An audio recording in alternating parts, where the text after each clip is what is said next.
When all was said and done, Binance was the one player who was ready, willing, and able to meet the demands. Este soy yo.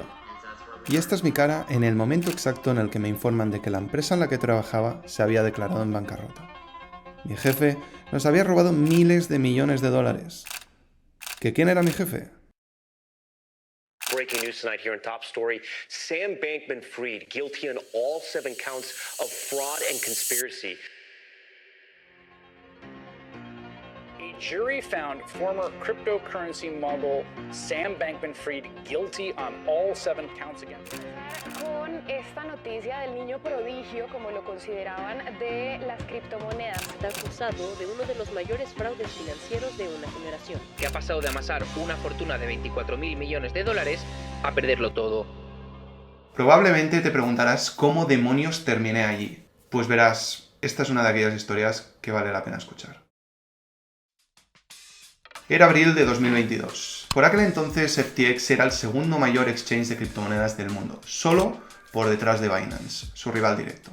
FTX estaba liderado y dirigido por Sam Bankman-Fried, un multimillonario de 30 años, vegano y defensor del altruismo efectivo. Sam quería ser rico, no para tener mucho dinero, sino para donarlo a aquellos que más lo necesitaran, o al menos eso decía él. Aparecía en la portada de la revista Forbes y lo llamaban el próximo Warren Buffett. Su empresa estaba de moda y todo parecía ir sobre ruedas. Después de estar 3 años en Binance y habiendo sido uno de sus primeros empleados, dejé la empresa y fiché por FTX. Y sí, sé lo que estáis pensando, pero en ese momento parecía una muy buena decisión. Durante mi último mes en Binance, el periodo que debía dejar desde mi dimisión hasta mi salida, un ex compañero de Binance, que ahora estaba en FTX, se enteró de mi marcha y me propuso entrar en el equipo. Fue cuando por primera vez FTX apareció en mi camino. Mi idea después de Binance era descansar y dejar un par de meses para pensar en mis proyectos personales, como por ejemplo mi canal de YouTube. Pero esto era una oportunidad que no me esperaba y que no podía dejar pasar. FTX estaba abriendo mercado en Europa y me quería para liderar varios países. Mi excompañero de Binance me había ofrecido entrar en FTX, pero no iba a entrar sin más. Tenía que pasar unas pruebas y conocer a sus directores. Las entrevistas con FTX no fueron sencillas. Sabía que la empresa ya contaba con empleados de las mejores universidades del mundo, sobre todo americanas como el MIT, Stanford o Berkeley.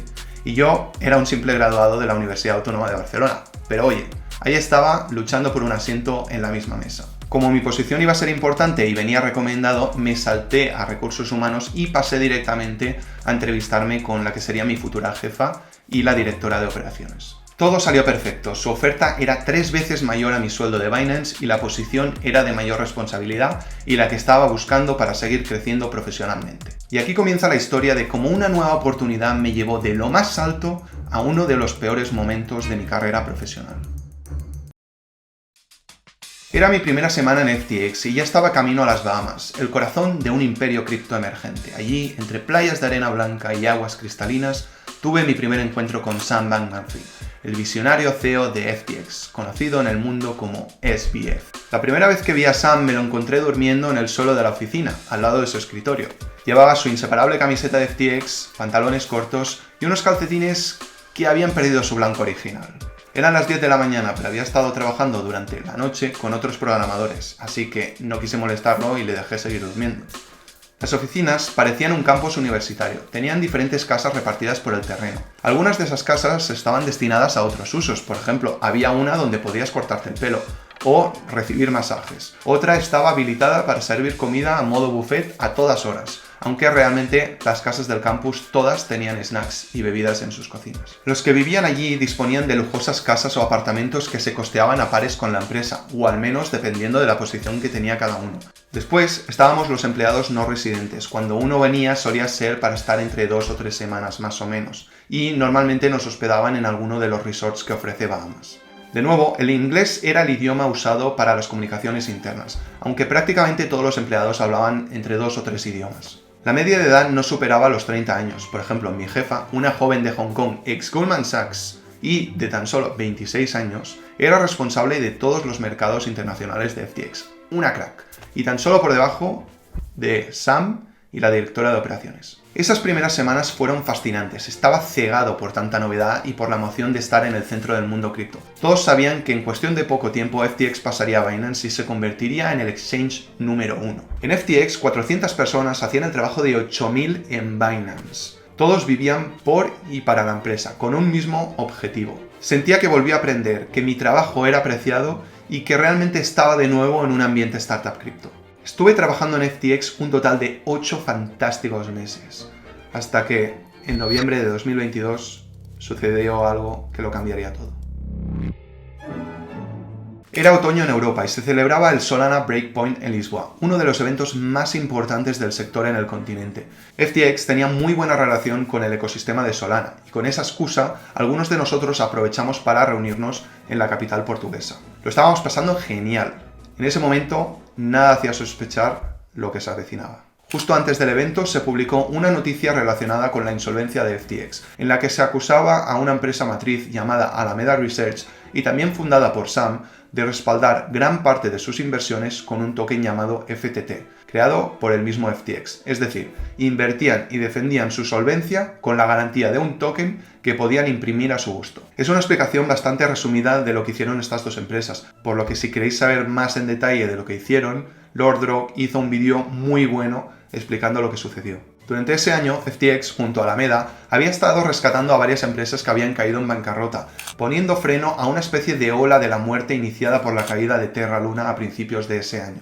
A ojos de todos, FTX era el salvador del ecosistema, y Sam, cuyo patrimonio se valoraba en cerca de 15.000 millones de dólares, su capitán. Cuando se publicó la noticia, iniciamos una especie de fase de negación, porque al final en el sector cripto es normal ver este tipo de ataques a rivales. Y de algún modo creíamos que Binance era partícipe de esas filtraciones. Desde FTX estamos convencidos de que eso era un ataque para frenar nuestro crecimiento y durante unos días así lo creímos, tanto usuarios como empleados. Con el paso de los días los argumentos se hacían todavía más fuertes y desde la empresa no se hacía nada para desmentirlos y algunos, como yo, empezábamos a estar bastante mosqueados. En FTX la comunicación era cada vez más vaga, llegando a un punto en el que los empleados nos enterábamos de las noticias por Twitter antes que internamente. Se inició la segunda fase, la del miedo. Los usuarios empezaron a retirar en masa y Sam seguía negando esas acusaciones. Prácticamente todos los empleados decidimos mantener nuestros fondos en la plataforma. Sentíamos que era nuestro deber moral estar al lado de la empresa en los momentos más complicados. Y al final no queríamos ser acusados, si luego eso se resolvía, de haber traicionado a la empresa. Porque realmente en nuestra cabeza todos pensábamos que eso se iba a solucionar. FTX era demasiado grande para caer. Y no nos cabía en la mente que algo así pudiera llegar a suceder. Por eso al final decidimos dejar nuestros fondos en la plataforma. Ya regresando a casa y cuando me encontraba en el aeropuerto de Lisboa, me confirmaron que FTX había bloqueado los retiros para todo el mundo. Pintaba mal y ya era tarde para reaccionar. Los siguientes días fueron de mal en peor y como culmen de la humillación, Binance tanteó la compra de FTX, algo del cual también nos enteramos por Twitter, aunque al final no sucedió. Hoy día sigo creyendo que fue un último movimiento para darle un toque final a FTX y que realmente nunca se quiso comprar. El día antes de mi 30 cumpleaños, Sam declaró la bancarrota de FTX. Lo había hecho sin avisar ni consultar a nadie, y eso a pesar de los intentos en los últimos momentos de algunos de mis excompañeros de conseguir financiación para salvar a FTX. Ya no había vuelta atrás, ya no había solución, y allí había terminado mi viaje. Aquellos influencers que antes eran amigos ya no lo eran. Aquellos que antes te saludaban en los eventos, ahora no te miraban, te esquivaban. Aquellas marcas que te escribían cada día ya no lo hacían. Y yo tenía constancia en los buenos momentos de FTX de que se movían muchos por interés, obviamente. Aunque no puedo negar que algunas de esas personas realmente me sorprendieron, algunas para bien y otras desafortunadamente para mal. Realmente sucedieron muchísimas cosas, hay historias increíbles durante esa semana. Tengo un amigo que se quedó atrapado en Bahamas, otro que se perdió en las montañas y otros que por desgracia perdieron millones. Desafortunadamente los ahorros de muchos de nosotros estaban en la empresa que estábamos defendiendo cada día. y al igual que muchísimos otros usuarios, nosotros nos vimos afectados en primera persona. Pero bueno, creo que eso da para otro vídeo más extenso. Al anunciarse la bancarrota, decidí dimitir y renunciar al sueldo que por derecho los empleados teníamos durante el proceso de bancarrota. Lo que pensé en ese momento era que había casi 500 personas más como yo, y muchas de ellas, para ser honestos, mejor preparadas, que iban a estar de nuevo disponibles para ser contratadas, es decir, 500 competidores para la búsqueda de empleo en un sector todavía muy pequeño. Y eso los reclutadores de otras empresas lo sabían, y es por eso que esa misma semana empezaron a llegar ofertas tanto por LinkedIn como de contactos. Yo sentía que tenía que moverme rápido y que debía dejar el luto para otro momento. Fue al cabo de unos días que me contactaron por primera vez de Elebank, un exchange asiático creado en 2016 y que ocupaba un modesto 15º lugar en el ranking. Querían un director de marketing para Europa. En ese momento todavía no lo sabía, pero ellos serían el primer cliente de mi nuevo proyecto. Nacía Polaris, mi agencia de marketing para empresas cripto. Después de lo de FTX ya no confiaba en ningún exchange y creía que el mejor modo para diversificar el riesgo en un futuro era no depender de un solo sueldo o una sola empresa, por lo que decidí montar mi propio proyecto. Una empresa con la que poder seguir ofreciendo mis conocimientos en el sector cripto de manera independiente y con la posibilidad de hacer crecer ese negocio mucho más allá de solamente mi carrera profesional. Pasados 2 meses después de la bancarrota, en febrero de 2023, ya tenía mi empresa en Andorra y a mis 2 primeros clientes, con los que facturaba 3 veces más de lo que ganaba en su momento en FTX. Además, con más tiempo libre y menos estrés. Aunque había perdido dinero con FTX y también había afectado a familiares y amigos, había conseguido recuperarme rápidamente. Hoy ya ha pasado más de un año desde entonces y mi empresa sigue creciendo con nuevos clientes. He podido dedicar más tiempo a crear contenido de YouTube y también a otros hobbies. Es importante pensar a largo plazo, mirar hacia adelante y creer que si uno hace las cosas bien, todo acaba funcionando. Si este vídeo os ha parecido interesante y queréis conocer más en profundidad sobre mis experiencias trabajando en el sector cripto o por qué me fui de Binance y pasé a FTX, dejadlo en los comentarios. Muchas gracias por verme, saludos y hasta pronto.